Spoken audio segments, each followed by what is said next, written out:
Facebook বন্ধুরা, আশা করি সবাই ভালো আছেন।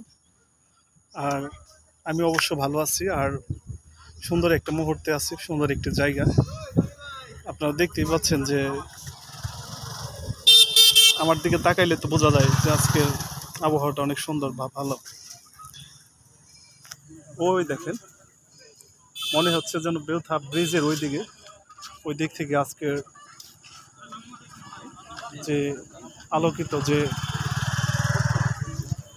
সূর্যটি অস্ত যাচ্ছে, তো দেখতেও ভালো লাগতেছে। তিন নদীর বাঁকে, তো আমারও খুব ভালো লাগতেছে। দেখতেই পাচ্ছেন যে খুব ঝলমল করতেছে আমার চেহারা, আমি নিজেই দেখতে পাচ্ছি ওই ফোনের মধ্যে। তো ভালো লাগতেছে, আপনারাও দেখতে থাকুন। আর এটা হলো বেউথার নদীর পাশে বা কালীগঙ্গা প্লাস ধলেশ্বরীর যে শাখাটা, এই জায়গায় থেকে।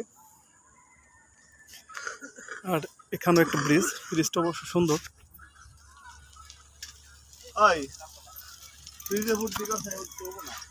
খুব ভালো লাগতেছে পরিবেশটা। তো আপনারাও আসবেন, এই সুন্দর সুন্দর মুহূর্ত উপভোগ করবেন। তো এই জায়গা থেকে বিদায় নিচ্ছি মানিকগঞ্জের এই নয়াকান্দি তিন নদীর মোহনায় বা তিন নদীর পাড়ে যে গড়ে উঠেছে এই নয়াকান্দি ব্রিজ। তো সকলে ভালো থাকবেন, সুস্থ থাকবেন। আল্লাহ হাফিজ।